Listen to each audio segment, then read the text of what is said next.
Hey, this is your girl Goldie. You're tuned into The Coffee Break on TAN TV, the African American network, where we have a local feel with a global reach.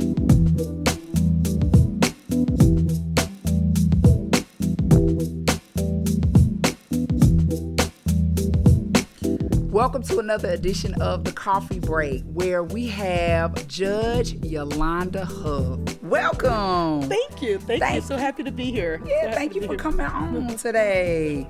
So, Judge Huff, let's just jump right into it. Okay. You are from San Antonio? Well, no, I've been here for almost 28 years now, but I was born in Texas, but I was raised in North Carolina. Hey. We moved back here when I was in high school. So I did end up graduating from high school in Austin, went to UT Austin undergrad, and what got me to San Antonio was law school. Okay. I've been here ever since. I got out of law school in 96. I hit the grounds of the courthouse in 97. I've been here ever since. Okay. And what do you think pulled you to law? What attracted you to that field? I don't know, because I've been wanting to be a lawyer ever since I was 11 years old. Really? 11 years old. I've always said to my family, they all knew I was going to be a lawyer. I can't remember the event that made me want to be a lawyer. You must like to debate. Yeah, that is true. I do like to argue. My family does say I talk a lot. I argue a lot.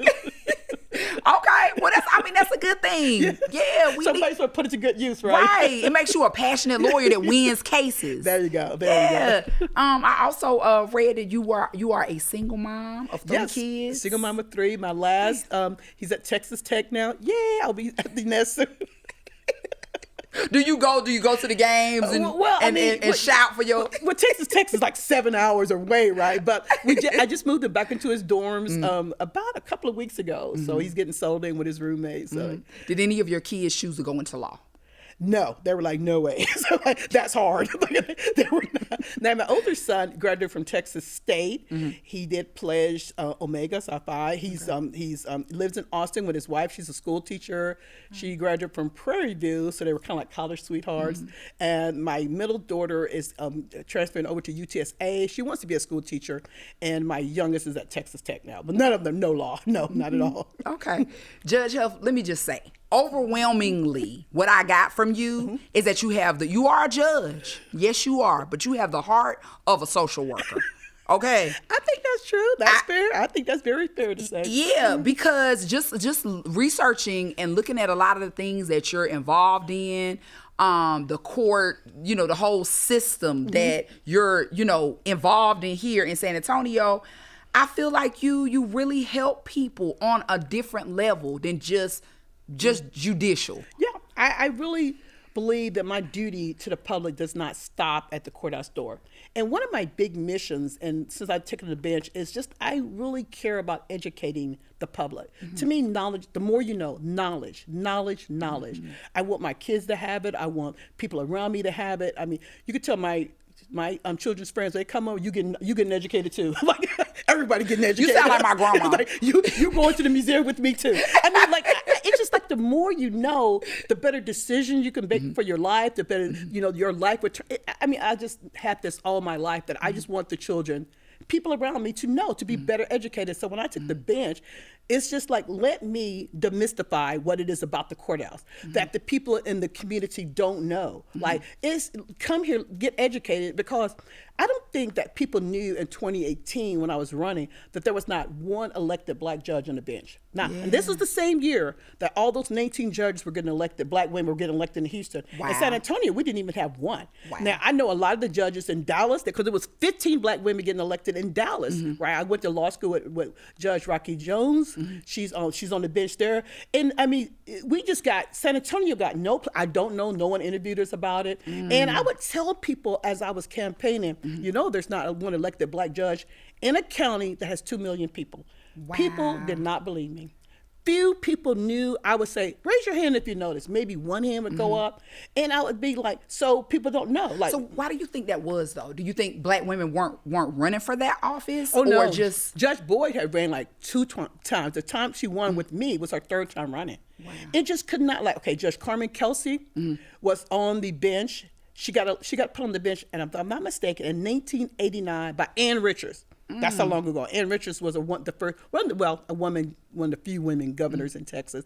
So once you get put on the bench, then it's easy to run and win. Okay. So no black person could just run and win in Bexar County. Now, Judge Andrew Carruthers, he's on the bench. He's an associate judge, but an associate judge serves at the pleasure of the elected judges. I never knew that was a thing either. I never heard of an associate judge. I just thought you weren't or you were. Yeah. Well, when the court gets so big, you need help. So they'll hire an attorney to be an associate judge. A lot of the juvenile cases use them, and CPS cases, because so many, they have like 3 associate judges. And on the criminal side, like they have an associate judge to hear a lot of pretrial matters, competency hearings, things of that nature. And that's what Judge Carruthers does. Okay. And he could not win. It just couldn't be done. Like we had never had a black judge that tried to win and just straight out run and try to win until in 2018 we did it. Those 3 black judges. It was truly history making.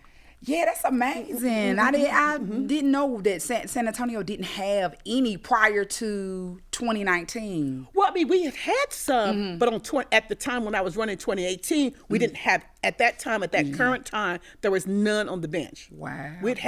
But we had never had more than 1 black judge serving at a time, ever in Bexar County. And people have challenged me on that, like, go read it, go look it up yourself. Look it up for yourself. Look it up yourself, right? So when we got 3 black judges on the bench at one time, that truly was history. Now, so our time is up. We're up for re-election. Okay. Like this November, I am on, every last one of us, all 3 of us got primary opponents. Meaning that someone went to knock us off the bench. Okay. In the line, I mean, you read for yourself all the stuff I've done, all the changes. And I had this primary opponent, a kid. He only been a lawyer 5 years in the DA's office. Okay. I told them, have you researched me? Do you know who I am? Have you researched me? Dude, I don't stop. Right. I was very bold, like, you're not going to win. Like, I'm sorry. He was very offended. Did you say that to him? I said that to him. I said, have you researched me? Because there's a lot of other judges you can run against that don't work like me. Like, all you got to do is go to my Facebook and Instagram. Right. You better put some respect on my name. Dude, I do not stop. He made a bad decision. He lost. I won by 61%, right? I told him, you should have researched me. Like, 'cause I don't stop.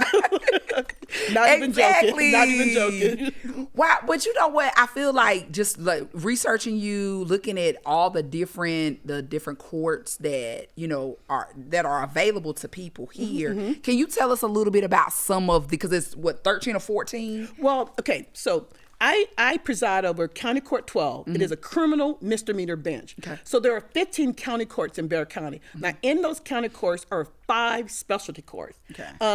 We have it's the specialty courts. That's what I'm referring to. A treatment court, a specialty court, a drug court. We use those names interchangeably, all the same thing. So I have the mental health court in County Court 12. Judge Gonzalez has the domestic violence court. We have a veterans court, a drug court, and a DWI court on the misdemeanor level. And there are more on the felony level. We have the Esperanza Court, human trafficking and prostitution. We have a felony drug court. We have a felony veterans court. We even have the CPS family drug court. And a lot of the juvenile courts have some of the specialty courts. Right. So there are a lot. There are a lot of 14 altogether in Bexar County that people are into the judiciary with unique issues like mental health, drugs, alcohol. Yeah. So I was just amazed because I mean that's my field. You know, as a licensed clinical social worker, mental health is my thing. So I was already like, I like her. I like her. She's in mental health.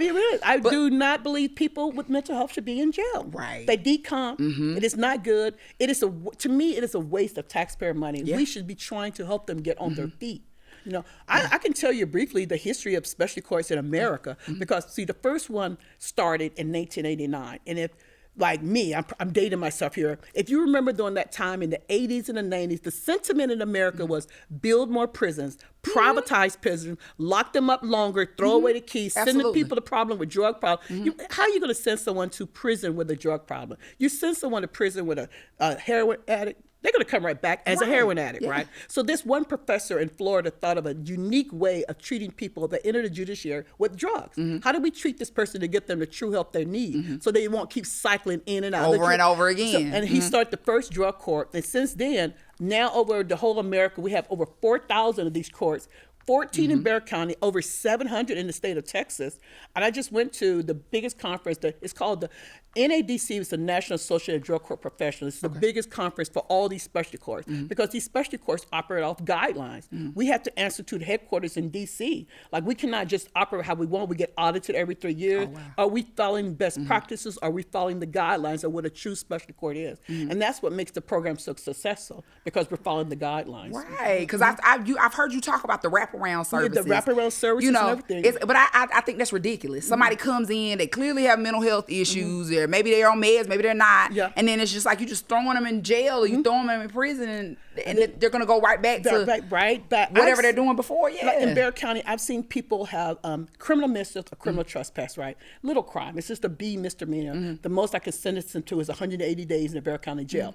Well, I'll see those over and over 20 times, 30 times, 35 times. Yeah. And I know what's happening there is that this person is down at the local store, little corner store, and they're harassing people, and they're asking people for money. They have a mental health and usually drug problems. The clerk finally gets tired, calls the police, they're arrested, go to jail, get a court-appointed attorney.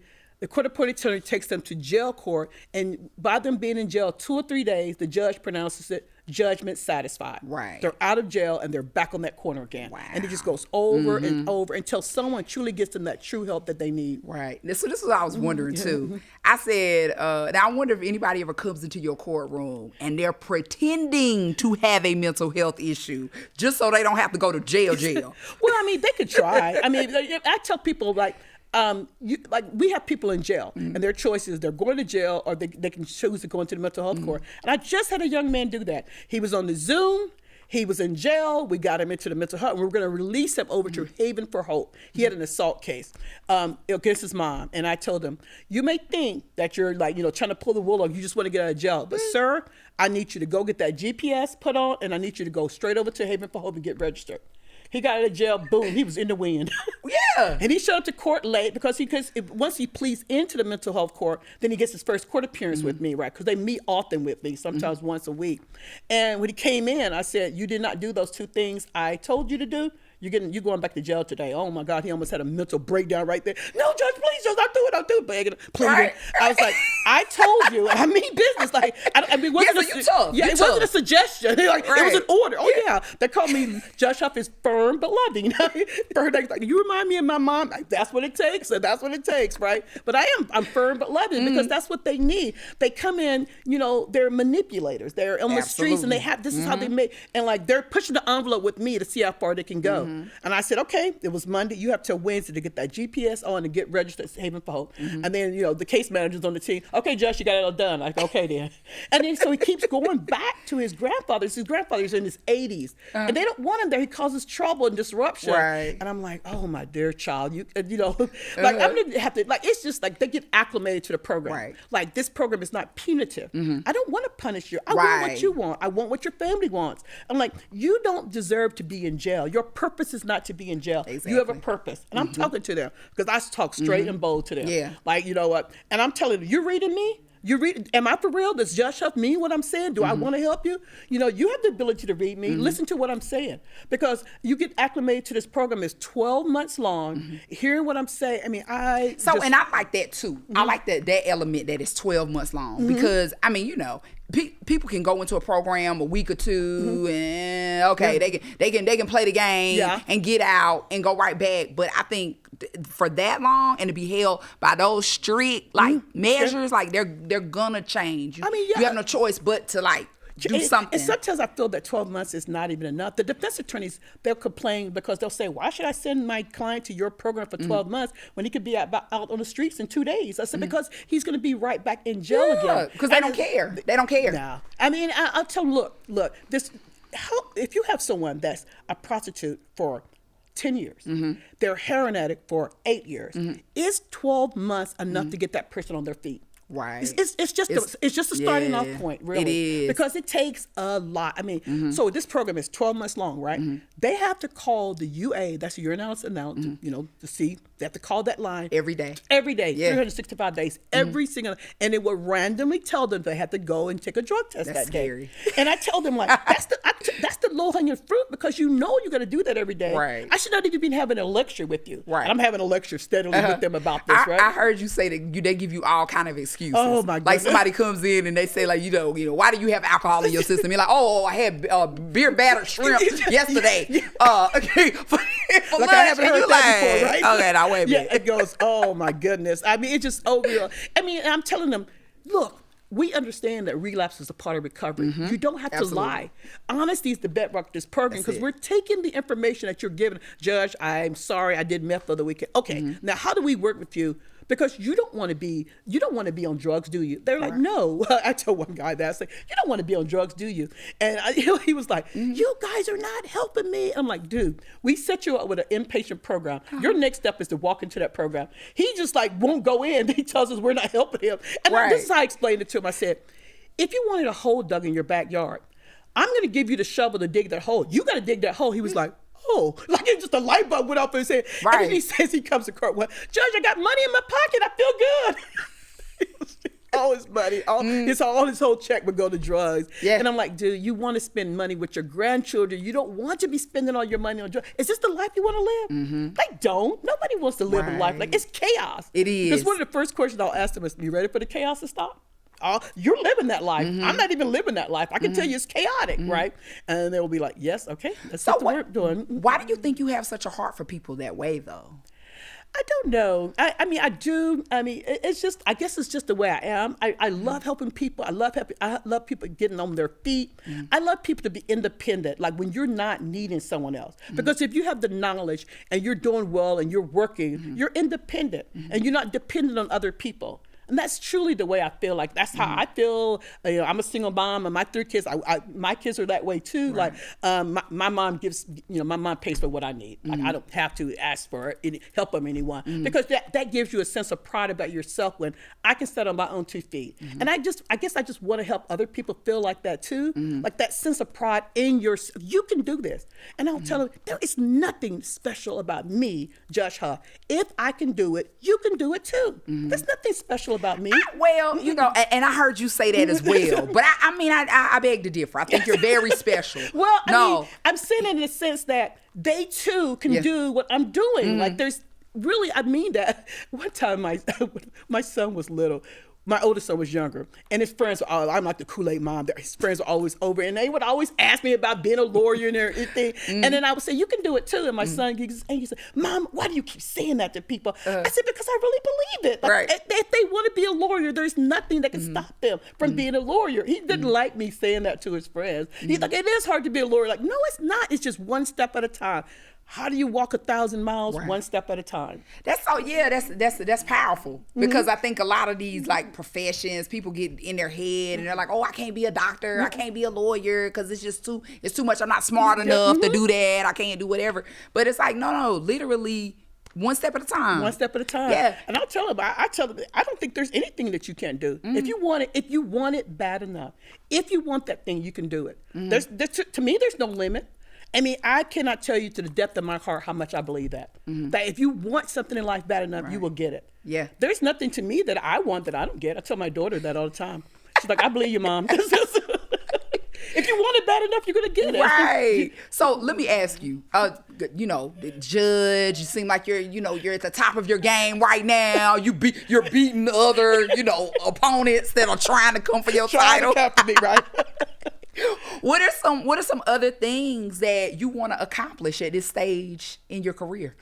Well, I mean, I want to, I love traveling. It's more and more places. Like we're a big travel. Like I bought my children experiences and not things. Like all over. We're going to Mexico. We're going to Canada. We're like everywhere. Even my little 7-year-old granddaughter, she goes everywhere. Like she's gone to New York with us, Chicago, Atlanta, North Carolina. Like I'm taking her to, because the more children see, the more their minds open. It's not, see, there are other cultures out there different from you. Right. Open that. So I'm a big traveler. I want to travel so much. Next destination. What's your next destination? Well, we were planning to go to Ghana, right before COVID hit. We were going to land in Accra. We had mapped it all out. We were going to go by London.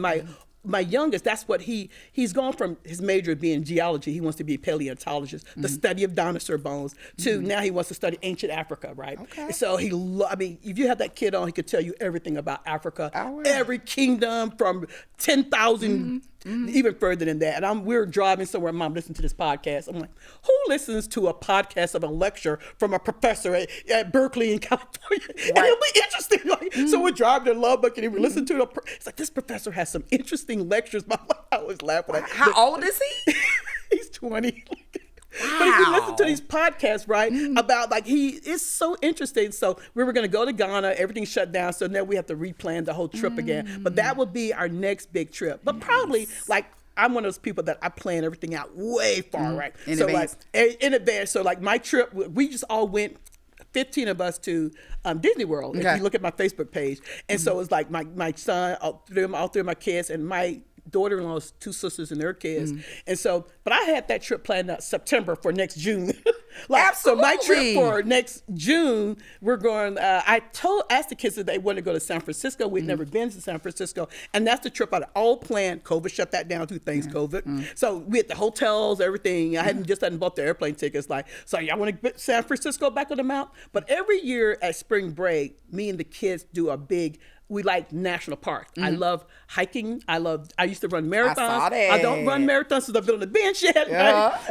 But I ran the rock and roll marathon here in town 5 times. Most people can't ever say they've run a marathon. You've done marathons. Yeah, and I used to love it, right? Just the hard work of it, the satisfaction of doing something hard that few people do. But so this past March, we went to Zion National Park in Utah. But the year before that, we went to Yosemite National Park in California. We're going to Yellowstone, and what's on our map next year is Glacier or Olympia. Oh, right? wow. And I don't see enough Black people at these national parks. They are jewels. They are beautiful. They're so breathtaking. Just the peace that you find, the hiking. That's what we love as a family. I personally love it. I like hiking too. I just like to see 1 or 2 other Black folk on the trail while I'm doing it. You know what I mean? Just a little security for me. Little security. One of the beautiful ones is Big Bend here in town. If you never tried Big Bend, it's a national park, but it's in Texas. Beautiful park. Yeah. Judge Huff, thank you so much for coming on today. You are amazing. Thank you. Thank you for what you do. Thank you for what you bring to the community, how you help people. The heart of a social worker. I really do have the heart of a social worker. I'm a public servant. I got you, girl. I got you. and congratulations on all of your success, your accolades, your awards. Thank you. We hope to see you do bigger and better things in the future. Definitely. I'm on the ballot for November, right? Nice. I know I'm winning. I already bought my November 8th. November 8th. Yeah. So definitely, y'all, please let's go vote and keep her in position because you are doing an awesome job. I like it. Yeah. I'm really enjoying Thank this you. next chapter. Thank you for coming on Coffee Break. Thank you. Thank you guys. I really appreciate it. It was an honor. It was an honor. You.